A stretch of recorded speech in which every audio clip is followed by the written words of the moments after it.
கர்த்தருடைய நாமத்துக்கு ஸ்தோத்திரம் உண்டாவதாக. அறியப்படாத தெய்வம் என்று பவுலடியார் அவர் இருந்த காலகட்டத்தில் அவர் பலி செலுத்துகிறவங்க ஒவ்வொரு இடத்தையும் பார்க்கும்போது, அப்போது ஒரு பலிப்படத்தில் ஒவ்வொரு கடவுளுக்கும் ஒரு ஒரு பலிப்படம் இருந்துச்சு. ஆனால் ஒரு பலிப்படத்தில் அறியப்படாத தெய்வம் என்று இருந்துச்சான். அதனுடைய ஆதாரம் அப்போஸ்தலர் நடபடிகள் 17ஆம் அதிகாரத்தில் 23, 24 சொல்லப்பட்டு இருக்கிறது. நான் சுட்டி தெரிந்து உங்கள் ஆராதனைக்குரியவைகளை கவனித்து பார்த்த பொழுது அறியப்படாத தேவனுக்கு என்று எழுதியிருக்கிற ஒரு பலிபீடத்தை கண்டேன். நீங்கள் அறியாமல் ஆராதிக்கிற அவரையே நான் உங்களுக்கு அறிவிக்கிறேன். உலகத்தையும் அதில் உள்ள யாவையும் உண்டாக்கின வானத்துக்கும் பூமிக்கும் ஆண்டவராய் இருக்கிறபடியால் எல்லோரும் ஜீவனையும் சுவாசத்தையும் சகலத்தையும் கொடுக்கிறவர், மனுஷ ஜாதி சகல ஜனங்களையும் அவர் ஒரே இரத்தத்தினால் மீட்டெடுத்தவர் அவர் ஒருவரே. நீங்கள் அறியாத இருக்கிற அந்த தெய்வத்தை குறித்து நான் சொல்லணும். ஏன்னா இந்துக்களை பார்த்திங்கன்னா அவங்க பூஜை ரூமில் பார்த்திங்கன்னா எல்லா தேவைப்படமும் இருக்கும். அதாவது விக்கிர ஆராதனை ஃபோட்டோ இருக்கு இல்லையா, அந்த இதில் 10ஓட 11 இயேசு கிறிஸ்துவின் ஃபோட்டோவும் வைத்து வணங்குவார்கள். அவர் யாருன்னு கேட்டால் தெரியாது. அவர் ஒரு கடவுள், எல்லா கடவுளும் ஒன்றுன்னு சொல்லி முடித்து விடுவார்கள். அந்த இயேசு கிறிஸ்துவை பற்றி தான் சொல்ல போகிறேன்.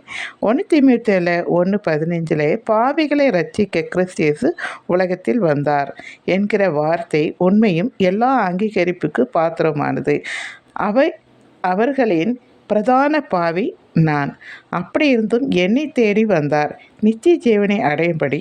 இனிமேல் இயேசு கிறிஸ்துவினிடத்தில் விசுவாசமாய் இருப்பவர்களுக்கு சிஸ்தாந்தம் உண்டாகும் பொருட்டு பிரதான பாவியாக என்னிடத்தில் அவர் எல்லா நீடிய பொறுமையும் காண்பிக்கும்படிக்கு இரக்கம் பெற்றேன். நான் மட்டும் அல்ல, எல்லா மனுஷரும் ரட்சிக்கப்படவும் சத்தியத்தை அறிகிற அறிவை அடையவும் அவர் சித்தமுள்ளவராய் இருக்கிறார். எல்லோரும் மனம் திரும்ப வேண்டும் என்று நீடிய பொறுமை உள்ளவராய் இருக்கிறார். அவரை மட்டுமே சொந்த இரட்சகராக ஏற்றுக்கொள்ளுங்கள். அவர் உங்கள் பாவங்களை அனைத்தையும் மன்னித்து விடுவிப்பார். சரிங்களா?